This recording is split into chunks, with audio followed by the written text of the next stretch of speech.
All right. Yeah, so I'm James Frantzen.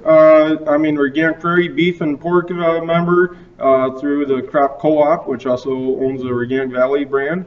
I also own and run Riverside Feeds LLC, which I do have a booth down in the trade show. We do non-GMO soy proteins and chicken feed, so if you're interested in any kind of non-GMO feed stuffs, make sure you visit our booth down in the trade show area. I spent 4 years working for Organic Prairie. I coordinated the hog production, and through those 4 years, I procured more farms and worked with the member farmers that produce swine, organic swine for the co-op. So I've been around and seen a lot of different places and helped out a lot of guys with housing. And so I kind of thought of this workshop session because a lot of people have questions about how should I do this, how should I do that. So I asked Joel Klein to join me because he's been around on the dairy end, and so he's going to show you more on the dairy aspect. But I'm going to show you some swine and a little bit on beef.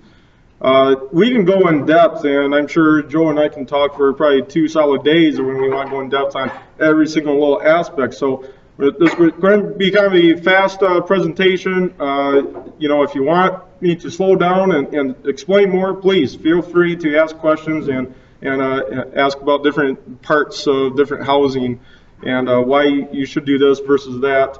That's what we're here to do, is help answer your questions. So I kind of pulled this off the internet one time. I've been around, I've seen a lot of people try to use some old drafty barns, and that's fine. That's good to try to utilize some of these older structures, but can you imagine heating a barn like that if you have to heat it for some small animals?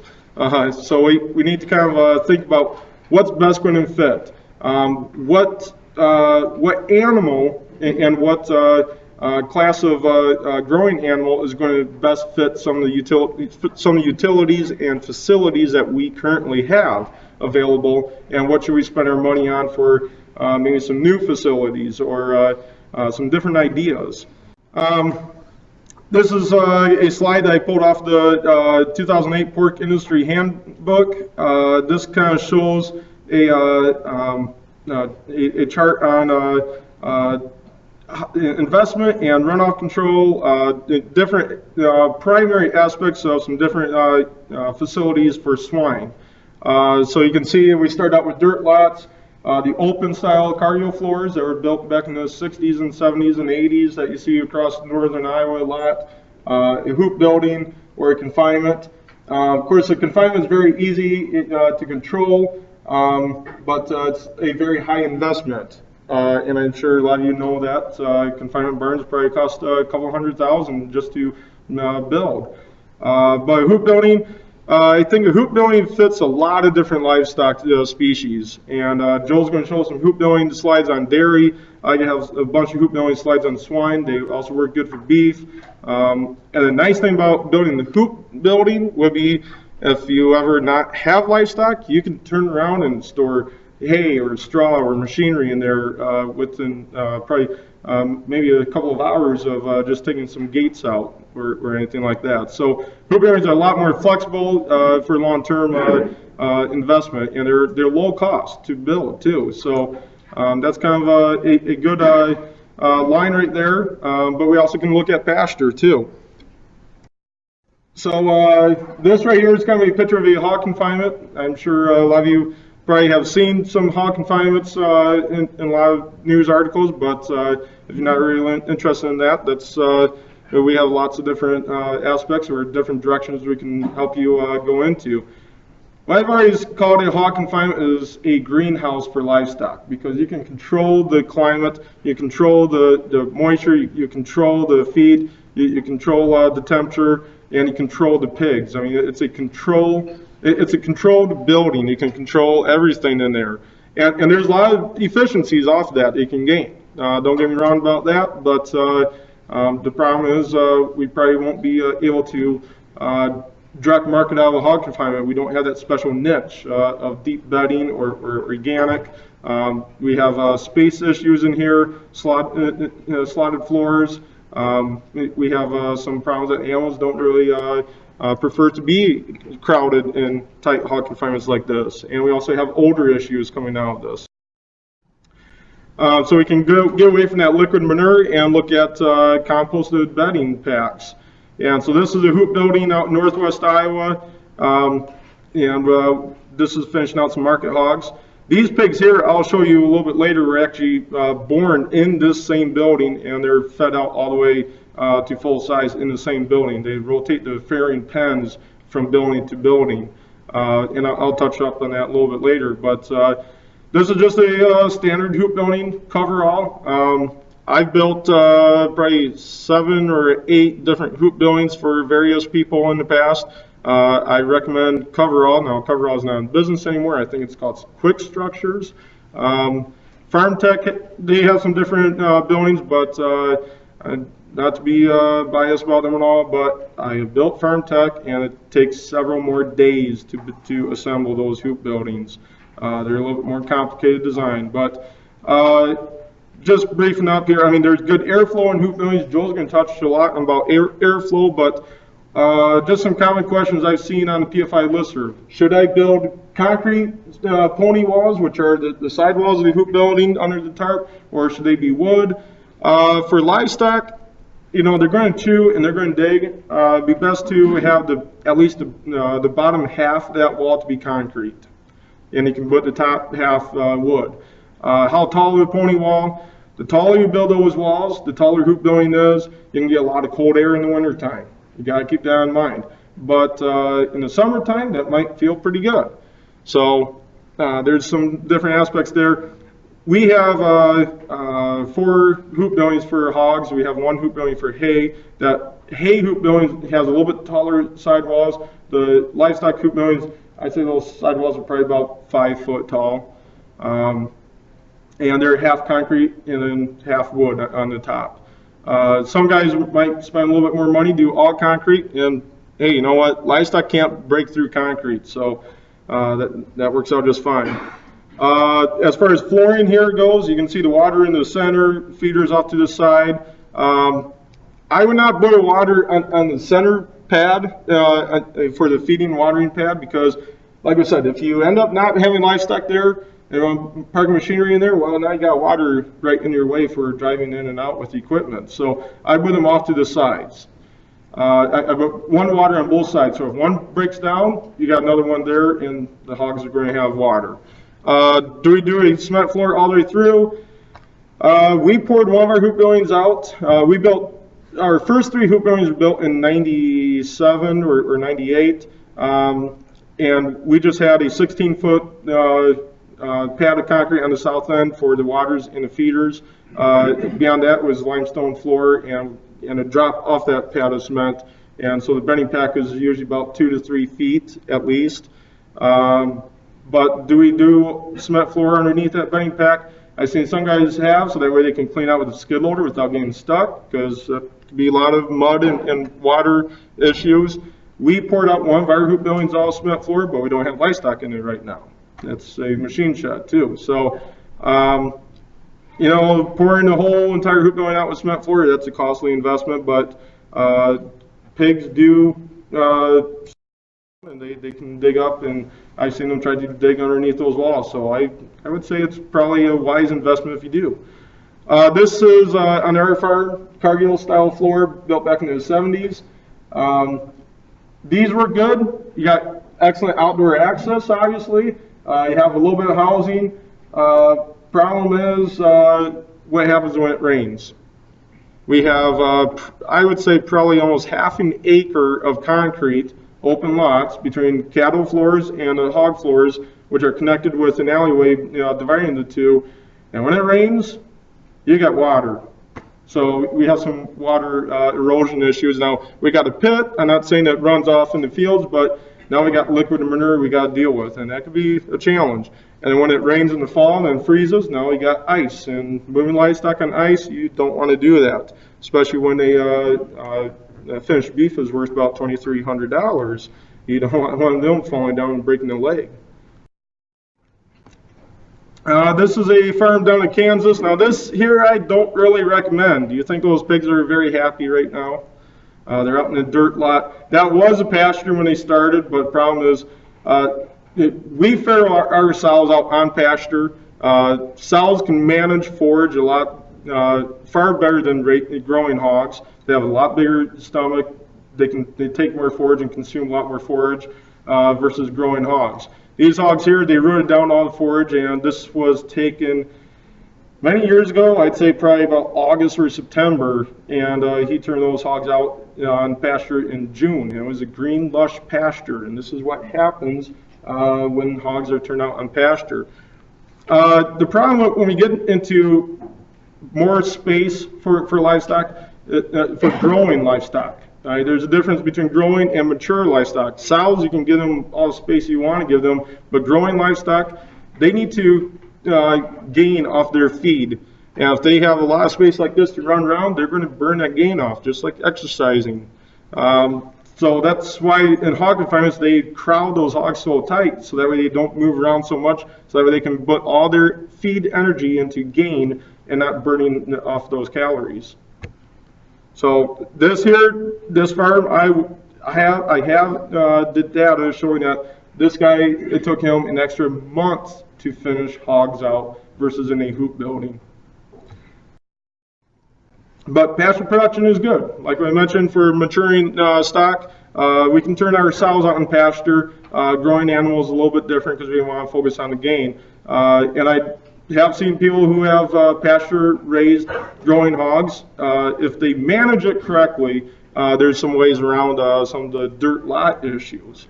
So here's kind of a chart on how many sows gestating or sows with litters per acre or growing pigs per acre that I pulled off of the Pork Industry Handbook. And yeah, that's a very conventional industry-wide handbook, but I think this is probably about right.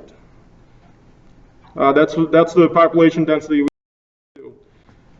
This here is a kind of a diagram of how we can utilize pasture with our crop rotation. Pasture needs all the help it can get. We want the right type of hay and forage crops growing in our pasture. For sows, we like to see clover out there. We have red clover. I have a lot of people who use white clover. That's good too. A little bit of alfalfa. You want a good, rich hay crop for the sows. They're going to do best on that. There's always those terms saying, feed your best hay to the sows, not the cows. But I'm sure Joe would be kind of mad at me for saying that about dairy, though. But what we do is we have different pasture strips. And we have half a dozen pasture strips that we would rotate with crops, because you can't have good, lush, green alfalfa and hay growing for 17 years in a row in one pasture product. You need to rotate that and get good fertilizer, and the soil needs a rotation too. And so what we do is we would probably pasture one of these strips for 1 year, and then the following year that would be rotated with a crop. We won't do our full crop rotation in there, but we might put corn, we might put some beans in there or small grains, and then go right back to a hay crop that would be pastured, because these strips are a little bit too small for our haying equipment. But so this is kind of a different device, and of course we need some trees around there. We need some shelter belts, because we're going to talk about shade in a little bit. So this is what our pasture farrowing system looks like in the summertime. You can see we planted some poplar trees. Poplar trees are not long lasting, unfortunately. I think they reach about 15 to 20 years and they start dying off. So we have several strips of these we planted back in the 90s, and about 60 to 70% of those strips are dead now. And now I got to look at tearing them down and replanting them. That's what Dad gave me, I guess. But poplar trees are very good shade trees. We planted them. They're good and tall. They're skinny. They don't have a whole lot of greens on the bottom. So if you do, we don't. You can see a fence fencing off the trees. We don't let the sows right up to the trees. We didn't want to harm the trees too much. But they're good and tall. So these strips are only so wide, and the trees, if it's a hot, humid morning, they shade half the pasture in the morning. Daytime might be a little bit tough, but by 2 o'clock, 3 o'clock in the afternoon, they shade the other half of the pasture on the other direction. We have strips of trees in between every single of these pasture strips that we have. I have a good aerial view shot of the end PowerPoint. You can see more of this. And we also have some different huts I'll touch on too. And we don't want to really have a sow with a litter of pigs outside like that because what would happen if it turns out and starts raining? We don't want those pigs to get cold and wet. But that's just a good shot there. Mainly what we do is pick up a hut and try to land it right on top of them. They don't have a floor in them, by the way. We are buried only about 2 to 3 feet deep. In the wintertime, we shut them off and we let them run out to flush the lines. And then in the springtime, once the ground's good and thawed out, we turn it back on. Because we don't have any livestock out on pasture in the wintertime, other than the beef cows, but they're usually down at the other farm, and those water lines are a lot deeper. And so we shut certain waters off. Certain waters, like on the farmstead, are on year-round. So these waters out in pasture are not heated. Touching up on farrowing huts for sows. This is a modified A-frame hut, is what we call it. There are plans on the PFI website, I believe, of my dad's old E-style hut. They're a little bit different, but this here is what we have right now.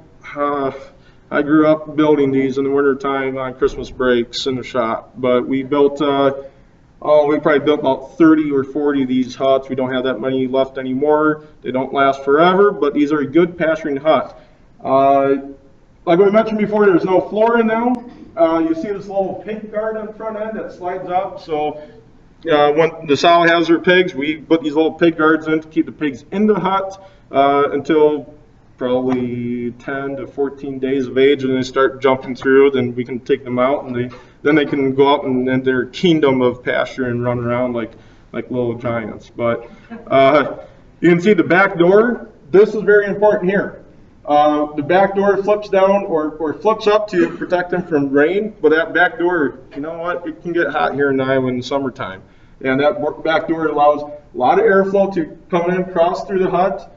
The front door needs to be in the corner. Anyone wants to talk about animal handling?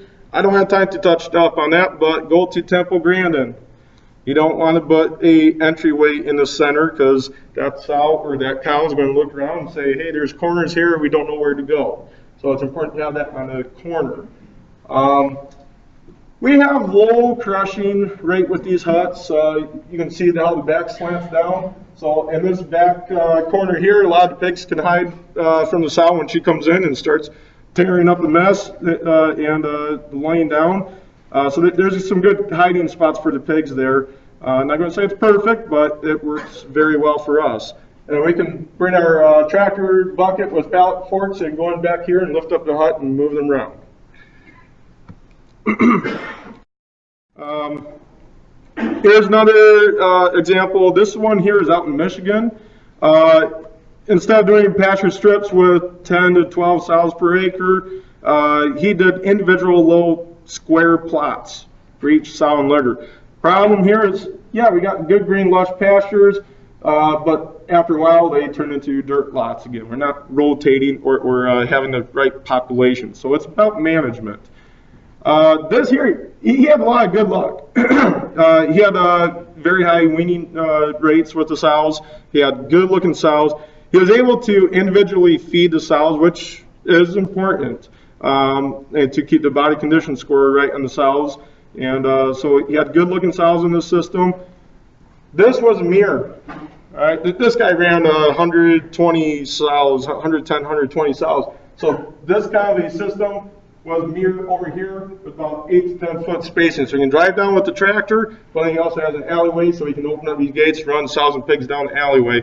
And then he would move this from pasture to pasture. Sounds like a lot of work. There's a lot of fencing right there. So that's why I question about that. But he had good luck with it. These metal huts there, we've had them. We crushed every single one of them like a tin can. I don't like them. They get too hot. I have seen them insulated. Someone take them and spray foam insulate them, and that worked pretty darn good. down in Kansas, where it's a lot hotter in August than up here. But I think they are too hot. They have poor airflow too. But there's different. You can beef them up. Touching up on gestation.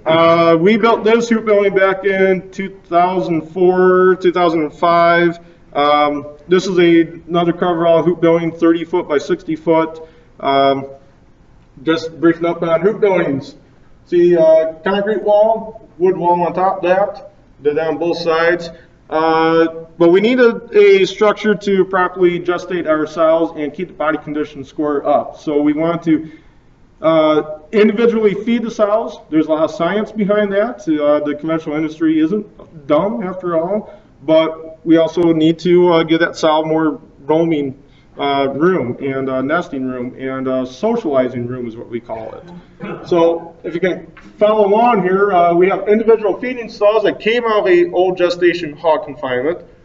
I redesigned the back door. This took about a month of welding in here, but we can slide these rails open, bring the sows in from the back side, lock her in, individually feed her the right pounds or ounces, if you want to call it a feed. I don't get that specific, but the right pounds of feed per sow per day.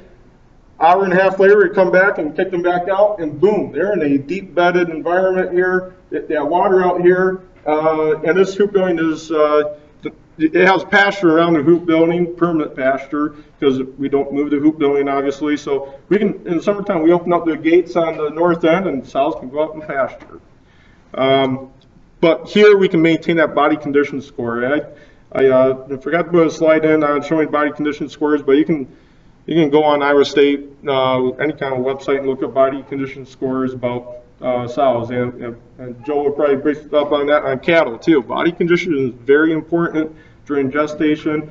Lactation is hard to manage, especially when they're in late lactation. Then they can go all out of whack. But we want to try to recycle these animals for as many times as possible and get our investment out of these animals. Airflow through this building is, this building has the best airflow system over any other hoop building I ever seen or built. There's a trick. One day we were building this sidewall here. Yeah, concrete halfway up. Then we went on in there with 2x12 planks and started building our wood wall. We got the first 2 planks on, I'd say. We're going to put the third one on to cover the top. I looked and I was like, why are we covering this up? So this took a little bit more work, but instead of a 2x12 plank on that side wall, since Livestock are not against it, that's just a feeding alley, I've made plywood doors that drop down. And in the summertime, it can be 100 plus degrees out there. I'd rather be in that hoop building than in an air-conditioned house. I can flip those doors down, the sows come right up. A small little 1 mile per hour breeze comes right through those doors. It's right height, hits those sows as they're down eating. It's eye level to the sows. And we have airflow coming in straight into those sows. You can see a lot of plans on the internet on hoop building design for airflow. I don't have a good picture, but that's concrete, the bottom half, wood wall on the top half, and then a plywood air bunker, I'd say, or airflow wall above that. And what goes on here is that the tarp goes down, air can come in the pony wall. This is one reason why I don't really like concrete all the way up. You can give a space between the railroad tie post or 8x8 post, whatever you use, and with a wood wall here. The tarp comes down like this, air can go in here, scoops up, and circulates the building. That's what that plywood chunk up there is for, is to help push the air up and into the building and circulate around. All of our livestock buildings also have a top ridge vent in the hoop building tarp. And that you can request from any kind of hoop building manufacturer as a top ridge. That's just an open 6-inch strip right down the top center. It's belted across to keep the tarp together, but it's open. I mean, you can stick your hand right through it. And if it's a good windy day, if air is going across the hoop building top, it can cut in that ridge, come down, circulate, exit right out that top chimney. So there's, you don't just order a hoop building for livestock. Ask your hoop building supplier about livestock style tarps with the top ridge. Did you say which way that building's oriented? All of our hoop buildings are north and south. Waters are on the south side. I would not put waters on the north side because where does the sunlight come in the wintertime? South. So you can see this picture here is probably taken in about November. Where's the sunlight here? It's on the south end. This is pointed south. So we leave the south doors rolled open pretty much all winter unless it's a blizzard. And then the sunlight can come in and heat the building. North doors are rolled shut tight, keep that cold air from blowing in. I got some guys who built hoop buildings east and west. They were in Wisconsin. They had cliffs. If they went north and south, the hoop building would be pointing down like this. So it depends on your farm landscape, but here in Iowa, pretty much most hoop buildings are north and south. I got bored one day, so I started drawing on the computer a diagram. No one has this type of a facility. This is something that I just, like I said, I got bored one day. I would say this would be a fairly good and fairly easy, manageable, organic or niche pork, deep bedded farrowing system. And here, the top part is one building, the bottom part is another building split with an alleyway. Let's start with the top end. Those little squares up there are individual pens. I'll have some pictures showing some individual farrowing pens. They can have some bedding in them, probably a few inches of bedding. The corners in them are heat lamp corners, so that way the pigs can get to the heat lamp and the sow can't destroy that heat lamp. We have a water supply to each individual pen and individual feed to each individual pen. Individual feeding, I'm a firm believer on that. Slanted floor, get the water away. Everyone asks me, what's the best way to manage newborn pigs? I tell them it's real simple. First of all, it's labor, but it's real simple. Clean, warm, and dry. And that's true with any kind of species of livestock. You want to keep them clean, warm, and dry. So we want to keep that bedding packed good and clean, fresh.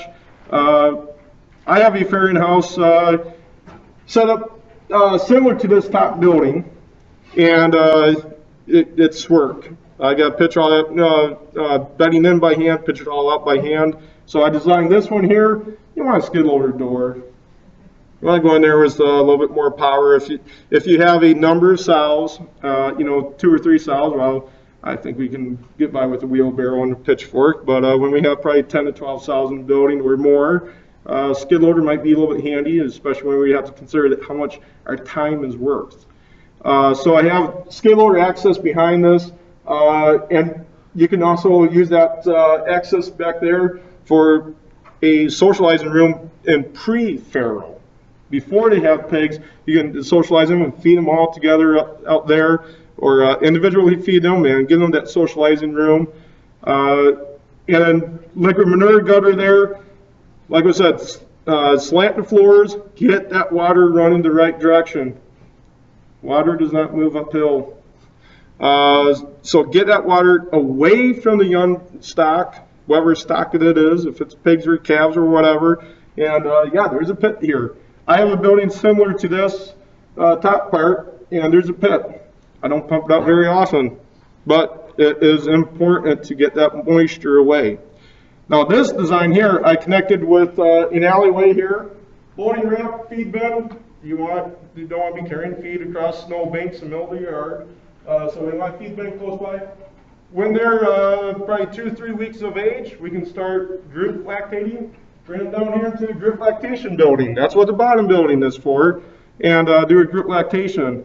Run the sows and pigs together, a group of maybe 8 to 10 at a time. That there is just a much larger area, easier to clean out, easier to bed, easier to maintain. You don't have the individual need to clean and manage individual sows and pigs. Electric brooder, a heat lamp area for the pigs to go into, but not the sows. You don't want to overheat those sows. When the weather is right, we can go out the door to an uncovered concrete floor in case if it's a mud season. And when the weather is right, we can go out and pasture. So connecting our buildings with outdoor access and pasture is kind of an important aspect we want to think about. So this is a farm down in Indiana. Beautiful looking pigs. I don't count enough tails on that litter of pigs, but hopefully add a few other litters a little bit bigger. But what did I say earlier? Clean, warm, and dry. Think those pigs are clean, warm, and dry? I think that's a perfect picture. See, the bedding pack is amazing right there. They must have knew I was coming that day. We have a little heat lamp area for those pigs. Somewhere that they can warm up to stay warm. We don't want to overheat the sow too much that she gets sick with any diseases, but we want to keep the pigs warm. When a pig comes out of the sow, newborn pig, brand new pig, minutes old, there's two things that pig needs. It needs to dry off and warm up in order to start exercising and move around to get to that bag and get milk from the mother in order to have nutrients and food in the system. That pig needs food. It needs milk. Calves need milk right away, but they're not going to get to the food supply if they're cold and freezing and wet, that they can't even move. So it's important that they get dry immediately, and then it's important that they get heat in their systems, that they are warm enough that they can start moving around. All right, I talked about earlier in the hoop building, farrowing in the hoop building, removing those individual pens and finishing those hogs out in the same hoop building. This is a little bit newer technology. It's a few years old now. It's called a nesting box out of Natural Farrowing Systems out in northwest Iowa. Sorry, I forgot the town. It's over by Cherokee. This is a poly box. There's lids to these too. Lightweight box. There's no insulation in them, but it's a poly box with a hollow wall, and that's actually really good insulation, to far better than some others.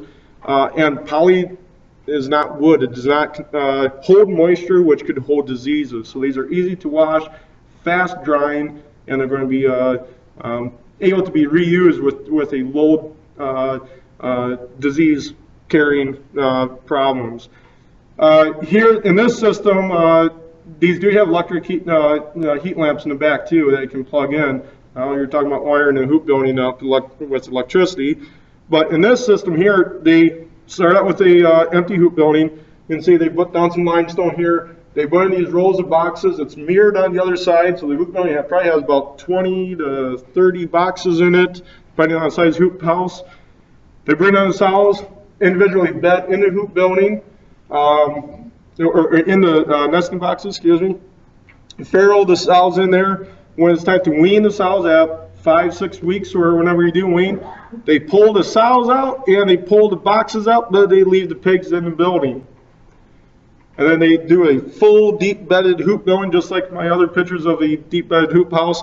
Finish the pigs out to market size and sell them. That's the least stress on the pigs.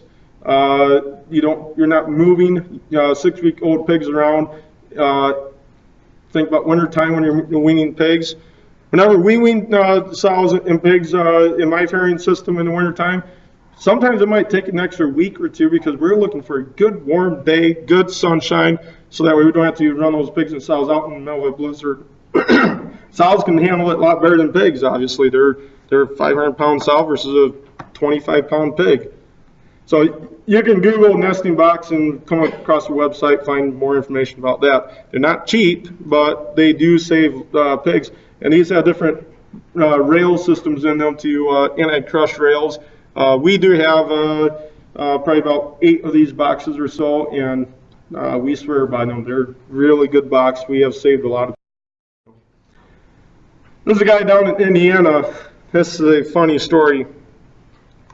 He had an old confinement with a 6-foot deep pit underneath it.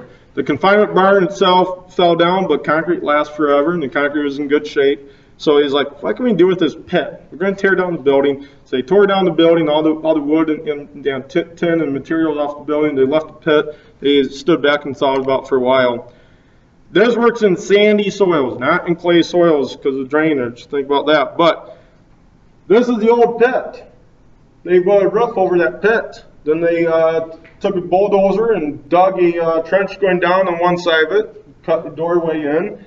This is an old confinement barn. Now they have in-ground heated building, heated by the ground heat. There's no LP gas line heater in this building. This here was taken, it was about 15 degrees below zero. See how open that door is? They had newborn pigs that morning. It was probably about 50 to 60 degrees in that building. No heat. So think about the ground heat there. That was a very creative idea. Like I said, very sandy soils.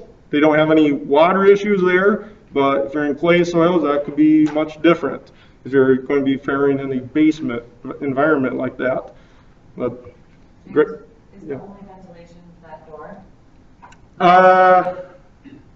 That was many years ago. I think there were a little bit of, I think there were some ventilations on the other end. And I'm wondering if there weren't ventilation underneath that roof going crossways of the building too, but I could be wrong on that. But they left that door open. If you look, the sliding door looks like old horse barn doors. There's a screen on there. They said they hardly ever locked up tight because it was so warm in there. No LP gas heat, ground heat. They had heat lamps in there for the pigs, but and they had water lines in that building. They never froze. Amazing. Joe has a couple good slides that you can point this out on as well. But this farm here is in Wisconsin, and beautiful barn. You can see concrete walls here. Concrete lasts a lot longer than wood, but he does have wood walls elsewhere inside the building. This is a breeding stock supplier. He built this building, and I'm sure it cost a fortune, but there's a couple of really good aspects here. We have an uncovered outdoor access. We have concrete floors to hold and retain that manure for our fertilizer values. Feeders and waters are in. Waters are outside here. Feeders are inside, so that the feed is well protected. He has good bedding pack inside. Step up on concrete. Keep that water running downhill away from that bedding pack. Get the bedding good and warm and dry. There's something way more important than anything else I'm talking about here. With this building, they have small outdoor access. Most of it's covered, so he's running that rainwater away. See the slope of the roofs? He's trying to avoid rainwater erosion of that manure, and he's trying to avoid liquid manure. He still has some, but he's limiting that. There's another real good point here. Look at that top roof line there, that sunscreen. That's very expensive. It's not as cheap as tin. I love these poly sunscreen tin-shaped pieces. What that there is for the sunlight to hit that sunscreen, and the sunlight can come down into the bedding pack. And when the hogs are nesting in that bedding pack, they're not in a dark location. They're in a bright, drying location during the daytime. That sunscreen helps out a lot. I have a group lactation building, and I put a couple of these sunscreen poly windows in to let the sunlight in. That sunlight's going to dry your bedding pack. It's going to dry any moisture off the floor. It's going to reduce your disease and parasite problems. You can also see the sunscreen in that hoop building there. This is another hoop building up in Wisconsin. I helped build this one. This is a Farm Tech hoop building. I didn't like the design of it, but it's still there. It made it more years than what I was betting on. This guy here, he went all out with the concrete. Concrete floor all the way, concrete walls all the way up, and those concrete walls also go 5 feet in the ground. Joe would agree with me. I love farmers who now farm, but their past work was construction. They know how to do things right. And this guy, he was in the concrete business back in the 70s and early 80s. This is actually, his dad is a founding farmer of Organic Valley, one of the first original sevens, and Oh, they love their concrete. They're pouring more concrete than you can imagine. But he had an outdoor access here. Hoop building ended right here. He had the outdoor pens out here. He did a split hoop building. You can see the fence down the center, so you can do 2 groups in there. That works. I can't come up with any problems with splitting a hoop building in half. This guy is out in the woods and the hills. There's a lot of timber around. If you look closely, there's a log right crossways here, so you can replace the log. There's some pipes, rails that we can set the log in and won't move around. Holds the bedding pack back, keeps a good, clean, dry floor for where the feeder and water is. So that way you can keep the manure getting pushed out and keep the that dunning area clean every once in a while. Bright idea. I didn't know where he was going with that when we were building that, because I helped him through the construction process of this building. And I was like, hey, that's kind of a good idea. I didn't know how well it worked. It works very well.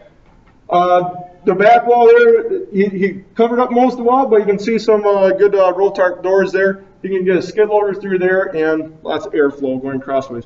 This hoop building, for example, it actually is east and west. That's the guy I talked about earlier. If you go about 15 feet south of that south wall, you're going downhill like this. So you didn't have much of an option there, but actually his airflow in that hoop building is very good just because of the direction of the land. We want to be able to pull that post out of the ground in a hurry, stick it in the ground, put a wire on. We want this fast. Come on, we got hay to make, people. So we want to keep an eye on what's long-term fencing, what's short-term rotational fencing. We have different fencing equipment. Finishing fat cattle out, we have a grain. We grain feed, finish our fat cattle out. They're on more of a forage, silage diet now, but there's some good looking cattle there. There's a sprinkler system right underneath that east trough of that cattle shed. I can touch into more of that too, and Joe will as well. We got to be careful about sprinkling. A couple of years ago, it got really hot out.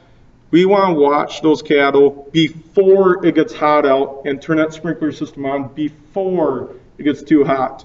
There's a large cattle lot near us. It was too late. And the cattle were really panting and they were puffing. They needed water bad, but it was too late. So they called the fire department. Went out there, a couple of fire trucks with water hoses, and they didn't hit the cattle. They sprayed up in the air to let mist down. Too much. Cattle went into shock. They lost, I think they lost about a couple hundred cattle that day. Think about a couple hundred times $2,300 a piece. Cattle market's high right now. Cattle fencing. This is true with a lot of species. The animal needs to see the fence. Okay? Electric fencing is a little bit different. There's a shocker on it. They hit it once, they know it's there. They stay away. But when we're in a crowded area, sorting alleys, cattle pens or anything, they need to see that fence, and they cannot see through it. If they see through it, they're going to charge, and they will hurt. I've been there. We invested in guardrail, more concrete. That way the manure can't go through beyond the concrete. Guardrail. It's expensive, but you know what? I never seen a cow charge guardrail. They do. I think they're going to crack their heads open. Railroad ties, good, strong, solid post, as heavy of a tie as you can lift. That's the only way to do it. If you have a cattle wire panel, our lot used to be full of cattle panels. No. We have more instances of cattle going through it, over it, under it, any way about it. They go through it. They can see daylight. They see. They want to go. Block that vision. You can put a piece of plywood up, they're not going to charge it. I want to brief up on Dick Thompson, founder of PFI. I really believe in this. When a cow leaves, the rotation changes to all row crops. No need for oats or hay, less ground cover, soil erosion increases, no chores for kids, input cost increases, income decreases, off farm work, more acres, fewer farmers, weakened family, community downgrades. If you don't think that's true, drive across Iowa, and then drive into Wisconsin. Last slide, aerial view of our farm. This is better shot of those pasture strips with those trees in between. This is, you can see by harvest time, so there's not much foliage on those trees.